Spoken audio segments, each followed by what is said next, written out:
Init. Yung cheese na nasa bag. Pinainit ko habang nagano. Hindi kayo sa bag. Yo, Oli. Here. Yummy. Kanin pa.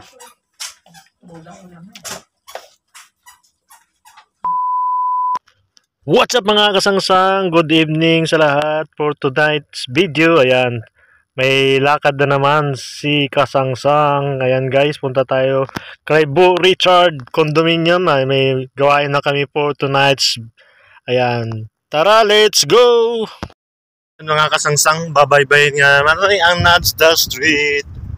So walking marathon lang naman lagi tayo guys. Pagpupunta tayo sa every Wednesday kasi guys may gawain. So, yan. Kailangan natin mag-attend nun, guys. At the same times, guys. Pangalawa na yung food trip, field shipping. Yun yung mga nangyayari dito sa Abu Dhabi. So, hindi ka talaga maboard, guys, pag masipag ka lang mag-attend sa mga field shipping sa mga kapatiran natin dyan. Ayan, shoutout. Papunta na tayo doon.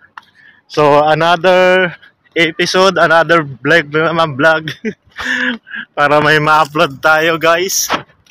So, ayan guys, papunta na tayo sa condominium ni Brother Richard. Ayan, shoutout sa condominium ni Brother Richard na laging, ayun, welcome ang lahat.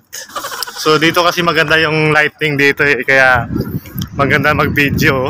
Ang ganda ng dito, lightnings nila maganda yung kuha.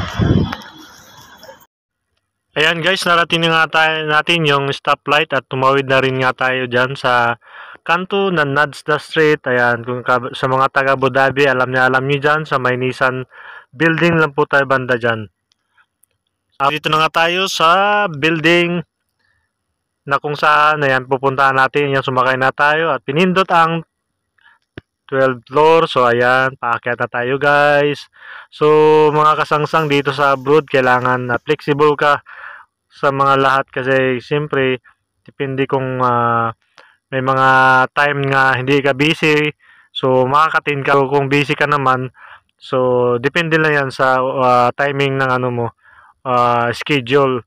So ayan guys, ayan, pumasok na nga tayo dyan sa pondo ni Bro Richard. Ayan, nandyan na sila, kaway-kaway. Ayan, kamustahan muna sandali, biso-biso. Ayan, panamiss ko, isang linggo na naman hindi kami nagkita. So ayan, nakita naman ulit ang mga same na mga pagmumuka. Ayan, so guys, konting ikot ko lang guys yung lugar ni Bro Richard. Dito talaga guys, sa area niya guys ay hindi ka magugutom kasi kompleto. Ayan guys, so naka-display yung mga paninda, mga grocery. So habang inantay pa namin yung ibang mga kasama, ayan, nanood muna kami ng TV at nanood kami ng balita. Ayan, 24 oras nakatutok. So habang nag-aantay pa kami sa iba naming kasamahan, ayan, tamang nood lang kami ng TV. So ayan, nansidatingan na halos guys ang mga kasama. So nag-umpisa na nga alin para kami dyan guys, mga kasangsang. Ayan na po yung teacher namin dyan. Nagsalita na siya sa mga word of wisdom. O sa mga tao na talagang nagte-testify tayo, ayun, mawawala din yung kanyang panlulupaypay. Pangatlo, it will help others visualize God's message to them because... So after nga Bible study namin guys, ayan guys, ito na guys, it is the moment of truth guys. So may tinulang sabaw tayo, may tilapia, may rice, may sabaw pa talaga, may mais guys. Ayan, shoutout kay Bro Richard, maraming salamat sa pagluto nito.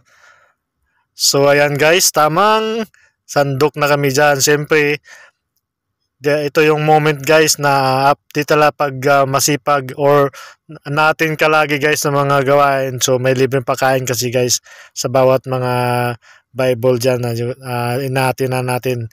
So ayan guys, tamang kain na tayo dyan guys.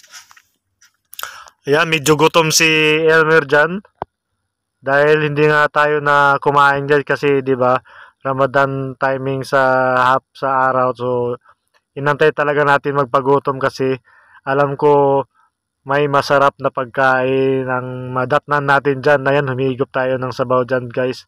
So napakasarap. So ayan, shoutout. Ayan, Sa mga pumila pa dyan, ayan.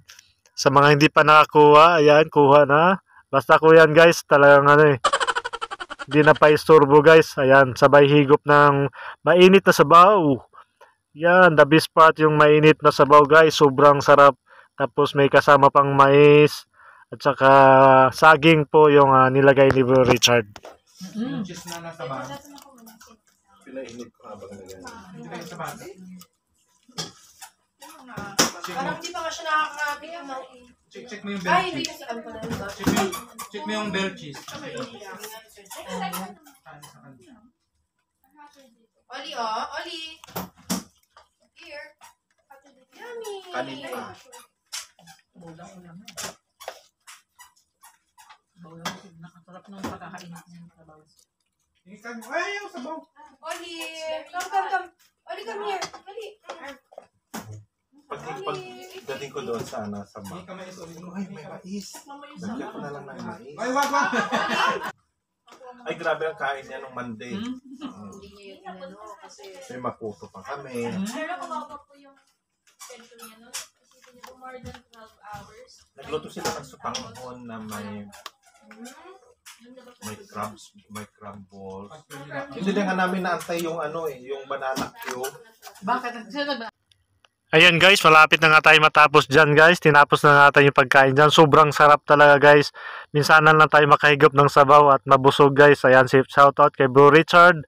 Maraming salamat sa pagluto ng masarap na tinulang manok na may tilapia. Grabe ay busog na naman.